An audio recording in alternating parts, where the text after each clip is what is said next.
दुरितानि देव सवितरदुरितानि पराशुभ यद्भद्रं तन्न आशुभ योगेन चित्तस्य पदेन वाचां मलं शरीरस्य च वैद्यकेन योपाकरोतं प्रवरं मुनीनां पतञ्जलिं प्राञ्जलिरानुतोऽस्मि पतंजलिं प्राञ्जलिरानुतोऽस्मि। ओम श्री परमात्मा नमः। योग दर्शन का हमने प्रारंभ किया था। योग दर्शन के प्रथम सूत्र में ही हमने यह बताया कि चित्त की 5 अवस्थाएं होती हैं। प्रत्येक मनुष्य का जो अंतःकरण है, मन है, उसी को चित्त शब्द से यहाँ पर कहा गया है। वैसे अंतःकरण के 3 भेद होते हैं, मन, बुद्धि, अहंकार। बुद्धि को यहाँ पर चित्त शब्द से कहा जाता है। कहीं कहीं अंतःकरण चतुष्टय की भी बात कही जाती है, तो वहाँ पर मन, बुद्धि, चित्त, अहंकार, ये 4 भेद कर दिए जाते हैं। लेकिन कुल मिलाकर के जब अंतःकरण कहा जाता है तो सबके सम्मिलित रूप को ही अंतःकरण कहा जाता है। उसी को कहीं चित्त शब्द से भी विवक्षा के दृष्टिकोण से कह दी जाती है। अंतःकरण को कहीं चित्त से कह दिया जाता है, कहीं पर अंतःकरण को मन शब्द से कह दिया जाता है।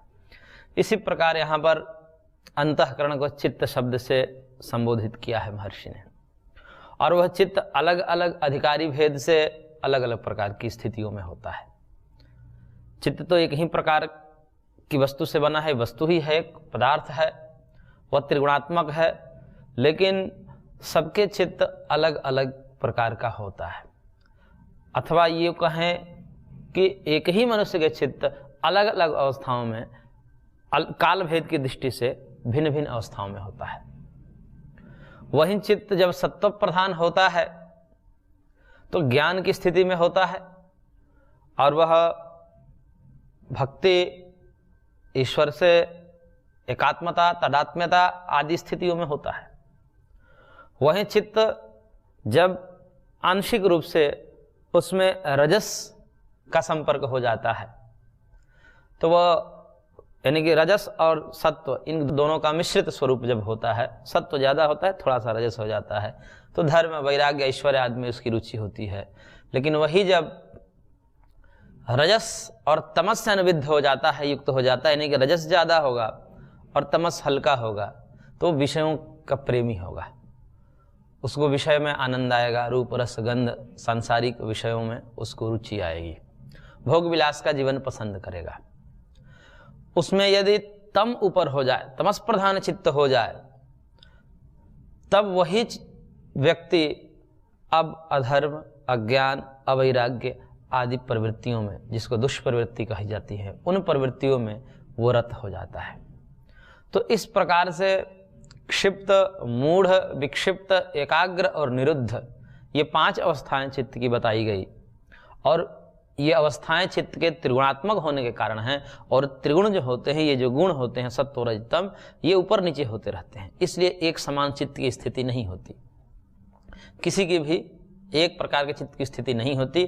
कभी वह सत्व प्रधान होता है, कभी रजस प्रधान होता है, कभी तमस प्रधान होता है। तो प्रधानता की दृष्टि से यह व्यक्ति क्षिप्तावस्था में है, मूढ़ावस्था में है इसका चित्त, या विक्षिप्तावस्था में है, इस प्रकार से कथन किया जाता है। लेकिन इसको बनाया भी जा सकता है, यानी कि इस चित्त की स्थितियों को सुधार भी किया जा सकता है। हम संकल्प से, हम अपने व्यवहारों से, क्रियाकलापों से, आहार विहार आदि के नियमित संयम से इनको सुधार भी सकते हैं। सत्व को हम ऊपर रख सकते हैं, रजतम का तो सहयोग रहेगा ही, क्योंकि सत्व ऊपर रहेगा तो रजतम नीचे उसको सपोर्ट करते हैं। तो पूरा जगत त्रिगुणात्मक है, त्रिगुणों से रहित कोई हो ही नहीं सकता। सात्विक का मतलब सत्व प्रधान होता है, न कि रज और तमस से रहित होता है। ऐसा तात्पर्य नहीं होता है कि वो रज और तम से रहित हो जाए उसको सात्विक कहा जाता है, क्योंकि पूरा जगत त्रिगुणात्मक है। तो किसी के भी, चाहे शरीर हो, चाहे चित्त हो, अंतःकरण हो, वह त्रिगुण के बगैर नहीं हो सकता है।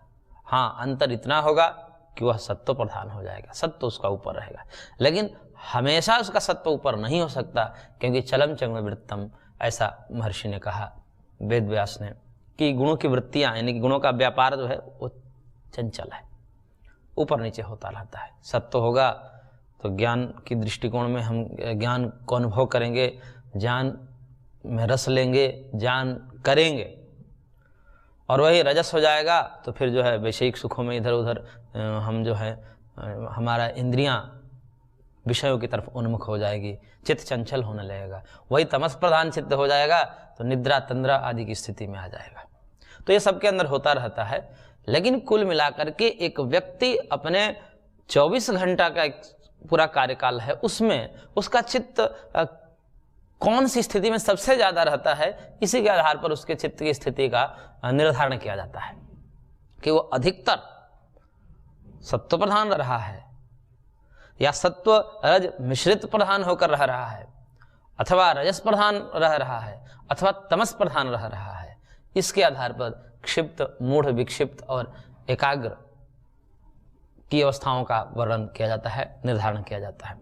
निरुद्ध जो अवस्था है वो त्रिगुणातीत की अवस्था है, वो स्वरूपावस्थिति की अवस्था है, वह सबसे दुर्लभ है और वह एक प्रकार से साध्य है, अंतिम स्थिति है, वो प्राप्तव्य है, वो साधना का परिणाम है। साधना के जो अंतिम परिणाम है वो निरुद्धावस्था है, जिसमें चित्त समस्त प्रकार के वृत्तियों से रहित हो जाता है। तो इस प्रकार के चित्त की इस प्रकार की स्थिति को, अवस्था को निरुद्ध अवस्था कहते हैं। तो ये हमने 5 चित्त की अवस्थाओं का वर्णन किया। एक ही चित्त सत्व रज तम के भेद से, उसकी प्रधानता और गौणता के भेद से ये 5 स्थितियां बनती हैं उस चित्त की। ये 5 चित्त नहीं होता कि चित्त 5 हो गया, ऐसा नहीं है। एक ही चित्त होता है, सत्व रज तम के प्रधान और गौणता के भेद से इनकी 5 स्थितियां बनती है। तो 5वीं जो स्थिति, ऐसे तो 4 ही स्थिति बनती है सत्व रज तम के ऊपर नीचे होने से, 5वीं जो स्थिति है वो तो प्राप्तव्य है, वो निरुद्धावस्थिति है, वो त्रिगुणातीत की अवस्था है, वो अंतिम स्थिति है। तो वह 5वीं को भी एक स्थिति माना है, क्योंकि वहाँ पर चित्त शांत हो जाता है, प्रशांत वाहिता स्थिति में चित्त रहता है।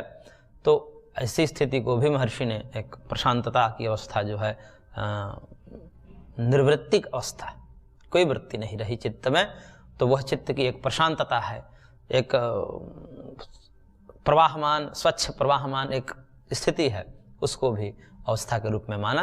तो वह अंतिम अवस्था को भी महर्षि ने चित्त के अवस्था के अंतर्गत में गिनाया। तो 5 चित्त की अवस्थाएं हैं। अंतःकरण हमारा जो है इन 5 अवस्थाओं में रहता है, सत्व रज तम के भेद से। तो अलग अलग व्यक्ति के रुचि, अभिरुचि, क्रियाकलाप देखे जाते हैं, उसके आधार पर भेद किया। तो अब जो हमने विगत कक्षा में देखा, अथ योगानुशासनम, अब योग शास्त्र का प्रारंभ किया जा रहा है। योगानुशासनम का तात्पर्य योग को अनुशासित करने वाला, अर्थात ग्रंथ, योग शास्त्र। तो योग शास्त्र का प्रारंभ किया जा रहा है। इस सूत्र से ही स्पष्ट हो गया कि ये योग शास्त्र है, और योग शास्त्र है तो इसका मुख्य रूप से प्रतिपाद्य विषय योग होगा, क्योंकि योग शास्त्र है। प्रारंभ में ही महर्षि ने सूत्र के द्वारा स्पष्ट कर दिया, उनकी प्रतिज्ञा से ही यह बात स्पष्ट हो जाती है कि यह जो शास्त्र है एक सीमा में रहेगा, क्योंकि हर एक शास्त्र की एक सीमा होती है। वो अपने मुख्य प्रतिपाद्य विषयों को लेकर चलते हैं और उसके आनुषंगिक और प्रासंगिक रूप से अन्य बात भी कहते चले जाते हैं, और मूल रूप से अपने मूल जो विषय हैं उन्हीं को केंद्र में रख करके उसके इर्द गिर्द घूमते हैं। इसलिए एक शास्त्र की मुख्य प्रतिपाद्य विषय की मर्यादा के कारण उस शास्त्र के विषय की मर्यादा होती है। तो योग शास्त्र का विषय क्या है? योग है। इसलिए योग को केंद्र में रख करके अब उसी योग के इर्द गिर्द योग को सिद्ध करने के लिए योग के लक्षण क्या है, योग के स्वरूप क्या है, योग के फल क्या हैं, योग के साधन क्या हैं, इत्यादि संदर्भों पर विचार किया जाएगा। तो कुल मिलाकर के जो है योग ही इनका प्रतिपाद्य विषय है, और योग के साधन के भेद से, फल के भेद से, स्वरूप के भेद से वो संदर्भ का जो है विस्तार होने लगता है। इसलिए जहाँ कहीं भी यदि ऐसा लगे कि भाई ये वर्णन क्यों किया महर्षि ने, तो कहीं ना कहीं उसका संबंध रहता है, किसी न किसी प्रसंग से उसका संबंध रहता है। ऐसे नहीं कि असंबद्ध प्रलाप नहीं किया जाता है। शास्त्र में कभी भी पूर्व से कुछ संबंध नहीं है और ऐसी बातें नहीं चलती है। हम भूल जाते हैं कि पूर्व में बात क्या होती है, इसलिए प्रायः विद्यार्थी जो है आगे बात चलती जाती है, बढ़ती जाती है, तो उनको लगता है कि ये तो बात पता नहीं क्यों आ गई, ऐसा क्यों कह रहे हैं, जबकि उसका पूर्व से संबंध रहता है। उस संबंध को भूल जाने के कारण विद्यार्थी में ऐसा भ्रम होने लगता है। इसलिए शास्त्र में जो कुछ भी चीज़ें हैं वह योग के ही मूल रूप से, मूल दृष्टिकोण में रख करके कथन किया जाता है। तो योग शास्त्र का आरंभ किया जा रहा है, ऐसा महर्षि पतंजलि ने प्रथम सूत्र में कहा। तो अब स्वाभाविक रूप से किसी भी शिष्य के हृदय में ये बात उठेगी कि जब योग शास्त्र का आरंभ कर रहे हैं तो आप बताइए योग क्या है, योग का स्वरूप बताइए। तब महर्षि दूसरे सूत्र में योग का लक्षण बता रहे हैं, योग का स्वरूप बता रहे हैं कि योग है क्या, योग कहते किसको हैं। तब कह रहे हैं योगश्चित्त वृत्ति निरोधा, चित्त वृत्ति निरोधा योगा, ऐसा अन्वय होगा। योग क्या है? जब यह मन में विचार आया शिष्य के अंदर, तब महर्षि ने कहा कि चित्त वृत्तियों का निरोध योग है। चित्त का हमने वर्णन पहले कर दिया है, वृत्ति का वर्णन आगे स्वयं महर्षि करेंगे। तो चित्त वृत्तियों का निरोध को योग कहते हैं, यानी कि हमारे चित्त में, हमारे अंतःकरण में अनेक प्रकार की वृत्तियां उत्पन्न होती है और उन्हीं वृत्तियों के कारण हम बहिर्मुखता को प्राप्त होते हैं, शरीर और संसार से जुड़ते हैं। तो शरीर और संसार से जुड़ने के कारण जो मन में वृत्तियां उठती है, मन में जो व्यापार होता है, क्योंकि बिना मन के हम शरीर और संसार से नहीं जुड़ सकते। अंतःकरण एक ऐसा आंतरिक साधन है जिसके माध्यम से ही हम जगत से जुड़ पाते हैं, और जब जगत से जुड़ते हैं तो जगत सुख दुख मोहात्मक है, त्रिगुणात्मक है। जगत त्रिगुणात्मक होने से सुख दुख मोहात्मक होगा, और सुख दुख मोह के कारण जब उस शरीर और संसार से हम जुड़ते हैं तो सुख दुख और मोह की अनुभूति हम भी करने लगते हैं। और अब ये सुख दुख मोहात्मक जो तीन स्थितियां आ रही हैं, और वो भी ऐसा हो कि बराबर सुखी हो, ऐसा नहीं हो सकता जगत में, क्योंकि त्रिगुणात्मक है और गुण जो है ऊपर नीचे होते रहते हैं। तो जैसे ही सत्व नीचे होगा दुख शुरू हो जाएगा, जैसे ही तमस ऊपर होगा वैसे ही मोह शुरू हो जाएगा, अज्ञान शुरू होगा, विषाद में व्यक्ति चला जाएगा, निद्रा तंद्रा प्रमाद आलस्य में चला जाएगा। ये होगा ही, इसको कोई रोक नहीं सकता, क्योंकि ये जगत का स्वभाव है। जैसे अग्नि की उष्णता को हटाया नहीं जा सकता, वो उसका धर्म है, उसका स्वभाव है, ऐसे जगत के इस स्वभाव को कोई रोक नहीं सकता। चाहे कोई भी शरीरधारी हो, भगवान राम ही क्यों न हो, स्वयं आएंगे तो दुख का अनुभव करेंगे। तो कहने का तात्पर्य है कि जब शरीर और संसार से व्यक्ति जुड़ता है तो जुड़ने के लिए पहली तो इंद्रियां हैं, और इंद्रियों के भी पीछे एक मन है। मन के बिना हम शरीर और संसार से नहीं जुड़ पाते। इसलिए जिस प्रकार से ये बाहरी इंद्रियां हैं, वैसे आंतरिक इंद्रियां होने से मन यानी कि अंतःकरण को भी इंद्रिया ही कहा जाता है, मन को भी इंद्रिया ही कहा जाता है। तो उस मन के माध्यम से ही हम बाहरी जगत से, संसार से जुड़ते हैं, और जब संसार से जुड़ते हैं तो सुख दुख और मोह की स्थिति को अनुभव करते हैं। अब सबकी स्थिति है, सबकी मूल भावना यह है कि ये जो स्थितियां हैं सुख दुख और मोह की, जो बार बार बदलती रहती है, ऐसा हो कि एक ही स्थिति रहे और वो सुख ही रहे, ऐसी सबकी भावना है। सबकी मूल भावना यही है। दुख तो कोई चाहता ही नहीं कि दुख की स्थिति सदैव रहे, ऐसा नहीं चाहते। सुख की स्थिति बरकरार रहे, ऐसा चाहते हैं। अब ऐसी स्थिति को आने के लिए, इस स्थिति में आने के लिए, तो यदि संसार से व्यक्ति जुड़ा है तब तो हो ही नहीं सकता है। इंद्रियों के माध्यम से, मन के माध्यम से यदि संसार से जुड़ा है, यानी कि बहिर्मुखता, उसी को बहिर्मुखता कहते हैं। संसार से जुड़ने को ही बहिर्मुखता कहते हैं। जब तक व्यक्ति के चित्त की बहिर्मुखता होगी, शरीर और संसार से जुड़ेगा, तब तक सुख और दुख ये आते जाते रहेंगे। अब इस स्थिति को एक रस बनाना है, क्योंकि व्यक्ति की मूल भावना है कि एक रस हो जाए, एक ऐसी समत्व स्थिति, प्रशांत वाहिता स्थिति आ जाए जिसमें एक स्थिति बनी रहे। तब उसके लिए कहा कि उसके लिए इन चित्त वृत्तियों का निरोध करना पड़ेगा। यानी कि जब तक चित्त वृत्ति बनेगी, यानी कि शरीर संसार और इंद्रियों के माध्यम से जब अंतःकरण प्रभावित होगा, तो उस अंतःकरण में जो भी चीज बनेगी उसी को वृत्ति कहा जाता है। जब अंतःकरण इंद्रियों के माध्यम से संसार से जुड़ेगा तो उसमें कुछ हलचल होगा, कुछ व्यापार होगा, उसमें कर्म होगा, कुछ क्रिया होगी, और वो अंतःकरण प्रभावित होता है। और अंतःकरण प्रभावित होने से उसमें जो भी हलचल होती है, उसमें जो भी क्रिया या जो भी व्यापार होता है, उसी को वृत्ति कहा जाता है। और उसी वृत्ति के कारण आत्मा अपने आप को सुखी दुखी अनुभव करता है। यानी कि आत्मा को सुख दुख का अनुभव होना, यह चित्त की वृत्ति का ही कमाल है सब। यानी कि चित्त प्रभावित हो रहा है और उस प्रभावित चित्त को अवलोकन करता है आत्मा। इसके कारण उस चित्त में यदि वृत्ति सुखात्मक है तो वह आत्मा सुख का अनुभव करेगा, यदि उस चित्त में वृत्ति दुखात्मक है तो वह आत्मा अपने आप को दुखित अनुभव करेगा। तो इस प्रकार वह सुख दुखी होता रहता है। अब सुख दुख से अलग होकर के एक प्रशांत वाहिता शांत स्थिति में जाना चाहता है प्रत्येक व्यक्ति, उसके लिए महर्षि ने कहा कि वह स्थिति है योग की, उसी को योग कहते हैं। लेकिन वह स्थिति तब आएगी जब वृत्तियों का निरोध हो जाएगा। यानी कि मन में जो हलचल हो जाता है इंद्रियों के विषयों के सन्निकर्ष से, यानी कि इंद्रियार्थ सन्निकर्ष रूपी घर्षण से, ये इंद्रियां हैं, आंख इंद्रियां हैं, रूप जो है इसके विषय हैं, दोनों का संपर्क हुआ तो ये घर्षण समझिए। इस घर्षण से पीछे चित्त लगा हुआ है वो प्रभावित होता है, मन प्रभावित होता है, अंतःकरण प्रभावित होता है।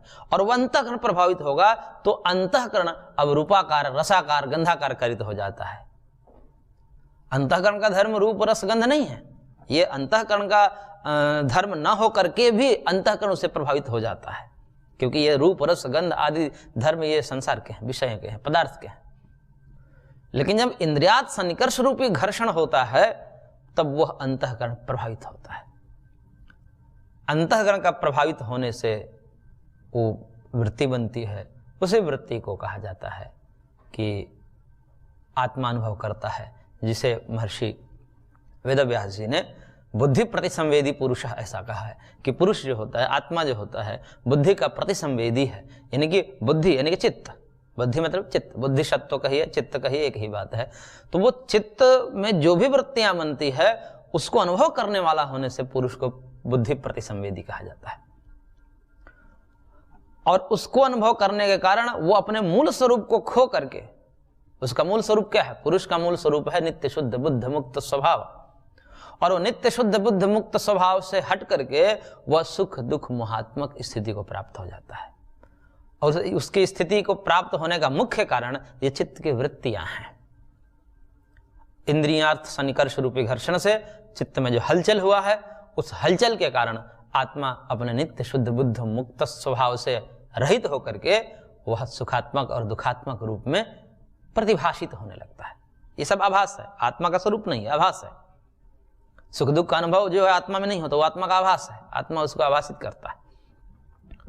तो इस प्रकार से यदि इन सबसे हट करके एक प्रशांत वाहिता स्थिति लानी है तो वह योग की स्थिति है। और वह योग की स्थिति क्या है?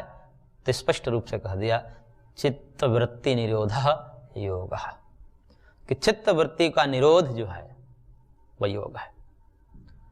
अब इस योग में दो प्रकार के योग है, क्योंकि महर्षि लिखते हैं कि सर्व शब्द अग्रहणात् संप्रज्ञातो अपि योग इत्याख्यायते, कि सर्व शब्द का समावेश न होने से सूत्र में योग सर्वचित्त वृत्ति निरोध ऐसा नहीं लिखा है, योग चित्त वृत्ति निरोध, यानी कि चित्त वृत्ति निरोध योग ऐसा लिखा है, सर्व शब्द का ग्रहण नहीं है। तो सर्व शब्द का अग्रहण होने से, यानी कि ग्रहण न होने से महर्षि वेदव्यास जी कहते हैं कि संप्रज्ञात योग को भी योग की श्रेणी में रखा जाता है। यानी कि योग दो प्रकार के होते हैं, एक सर्ववृत्ति निरोध रूपी जो योग है वो असंप्रज्ञात योग है, और एक वृत्ति निरोध रूपी, यानी कि एक वृत्ति को छोड़ करके तदभिन्न सारी वृत्तियों का निरोध रूपी जो एक योग है वह योग संप्रज्ञात योग है। तो इसलिए योग दो प्रकार के हो गए, क्योंकि दोनों प्रकार में वृत्ति निरोध होता है। संप्रज्ञात योग और असंप्रज्ञात योग, उसी को समाधि शब्द से भी कह दिया जाता है, संप्रज्ञात समाधि असंप्रज्ञात समाधि। लेकिन समाधि ना कह करके योग कहेंगे तो ज्यादा सटीक होगा, क्योंकि यहां पर महर्षि ने योगो इत्याख्यायते कहा है कि उसको योग की श्रेणी मिले। और योगा समाधि कह देने से भी समाधि शब्द से भी ले जाते हैं, लेकिन उस समाधि भिन्न धर्मों में समाधि चित्त के सभी अवस्थाओं के धर्म होते हैं। कोई व्यक्ति कामी पुरुष जो हैं वह स्त्री में आसक्त होकर के भी उसकी समाधि लग सकती है, लेकिन उस समाधि को योग नहीं कहा जा सकता, क्योंकि वह जो है वह विक्षिप्तावस्था में है अथवा क्षिप्तावस्था में उसकी स्थिति है। तो क्षिप्त या विक्षिप्त स्थिति में लगने वाली जो समाहित स्थिति है वो भी एकाग्र होकर के तल्लीन हो जाता है, लेकिन उसको योग नहीं कहा जाता। इसलिए समाधि शब्द की अपेक्षा यदि योग शब्द का हम प्रयोग करें तो ज्यादा सटीक होगा। इसलिए हमने विगत कक्षा में ही बताया था कि योग समाधि है, सारे योग समाधि हैं, लेकिन सारे समाधि योग नहीं है, ये अंतर है। इसलिए योग शब्द को आगे समाधि शब्द से भी कहा जाएगा, तो वहां पर यही भेद करके समझना चाहिए पाठक को कि सारे योग समाधि है लेकिन सारी समाधि योग नहीं है, इस दृष्टिकोण से वहां पर कहा गया है। तो जो संप्रज्ञात और असंप्रज्ञात ये दो समाधियां हैं, दो योग हैं, इन दोनों योग को योग की श्रेणी में इसलिए रखा जाता है क्योंकि महर्षि ने योग का जो लक्षण बताया, स्वरूप बताया, वो चित्तवृत्ति निरोध बताया। और चित्तवृत्ति निरोध में सर्व शब्द का ग्रहण नहीं है, चित्तवृत्ति निरोध योग। ऐसा कहने से संप्रज्ञात समाधि में क्या होता है कि संप्रज्ञात समाधि में एक वृत्ति बनी रहती है, एक कोई वृत्ति बनी रहती है, और उस वृत्ति के बने रहने से तदभिन्न सारे वृत्तियों का निरोध हो जाता है। तो वहां भी जो है वृत्ति निरोध घट ही जाता है। संप्रज्ञात योग में भी वृत्ति शब्द यानी कि वृत्ति निरोध तो घटित हो ही जाता है। और असंप्रज्ञात समाधि में तो कहना ही क्या है, वहां पर तो सर्ववृत्ति निरोध हो जाता है, एक भी वृत्ति शेष नहीं रह जाती, वहां पर समस्त वृत्तियों का निर्मूलन हो जाता है, वहां सारी वृत्तियां शांत हो जाती हैं। इसलिए असंप्रज्ञात तो योग कहा ही जाएगा, साथ साथ सर्व शब्द का सूत्र में प्रयोग न होने से संप्रज्ञात को भी योग कहा जाएगा। इसलिए योग कितने हो गए? दो प्रकार के हो गए, संप्रज्ञात और असंप्रज्ञात। तो इस प्रकार के संप्रज्ञात और असंप्रज्ञात के भेद से योग दो प्रकार के महर्षि ने बताया। अब ये योग जो है, इस योग को प्राप्त, इस स्थिति को प्राप्त करना है, तो अब यहां पर योगश्चित्त वृत्ति, चित्त तो समझ में आ गया, चित्त की 5 अवस्थाओं का भी वर्णन कर दिया, लेकिन वृत्ति शब्द यहां पर आकर के फंस गया, क्योंकि सूत्र में जो है योगश्चित्त वृत्ति निरोध ऐसा कहा है। चित्त समझ में आया लेकिन वृत्ति समझ में नहीं आई, तो उसको आगे वर्णन करेंगे। लेकिन उससे पूर्व यह बता रहे हैं कि जब योग की स्थिति आती है, जब योग की स्थिति आएगी यानी कि चित्तवृत्ति निरोध होगा, उस समय क्या स्थिति होगी? उस समय पुरुष किस रूप में अवस्थित होगा, या उस समय पुरुष किस रूप में प्रतिभान होगा, अवस्थित रहेगा, उसका क्या लक्षण होगा, कैसा वो होगा पुरुष? क्योंकि अभी जो है चित्तवृत्ति के साथ जुड़ा रहता है पुरुष, तो अपने आप को सुखी दुखी अनुभव करता है कि मैं सुखी हूं, मैं दुखी हूं, इस प्रकार से अनुभव करता है। तो जब चित्तवृत्ति का निरोध हो जाएगा, उस समय पुरुष का क्या स्वभाव होगा, वो किस तरह से अपने आप को जानेगा, या कैसी अवस्था होगी वो? तब उसके लिए महर्षि ने कहा सूत्र संख्या 3 में, तदा द्रष्टुः स्वरूपे अवस्थानम। तब दृष्टा जो है, दृष्टा मतलब आत्मा, तब आत्मा है स्वरूपे अवस्थानम, अपने स्वरूप में अवस्थित हो जाता है। उसका जो स्वरूप है नित्य शुद्ध बुद्ध मुक्त स्वरूप, उस स्वरूप में अवस्थित हो जाता है। तो वृत्ति निरोध की अवस्था में पुरुष जो है अपने वास्तविक स्वरूप में आ जाता है। उसके इतर जब अभी हमारी जो स्थिति है वह स्थिति स्वरूपावस्थिति नहीं है, तदा द्रष्टु स्वरूपे अवस्थान की स्थिति नहीं है। इसमें हम अपने स्वरूप में नहीं हैं, अभी तो हम इंद्रियों के माध्यम से संसार से जुड़े हुए हैं। तो इसमें हम या तो सुखी हो सकते हैं अथवा दुखी हो सकते हैं, सुख दुख का अनुभव कर सकते हैं। लेकिन जब वृत्ति निरोध की अवस्था में आएगी, तब दृष्टा जो है, जो पुरुष है, जो आत्मा है, अपने वास्तविक स्वरूप में आ जाता है। और वास्तविक स्वरूप में आ जाने से, वास्तविक स्वरूप क्या है पुरुष का, कि न सुखी है न दुखी है, न कामी है न क्रोधी है, न रागी है न द्वेषी है।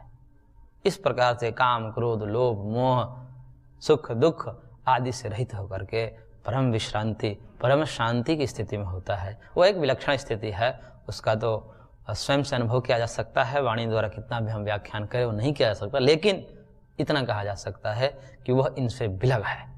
उस समय न सुख होता है न दुख होता है, उस समय न राग होता है न द्वेष होता है, उस समय न काम होता है न क्रोध होता है। तो ऐसी विलक्षण स्थिति को प्राप्त कर लेता है। उसे ही परम शांति, परम योग, समाधि आदि की स्थिति के रूप में जाना जाता है। तो आज की कक्षा को हम यहीं पर विराम देते हैं, शेष अगले अंक में। ओम शांति शांति शांति।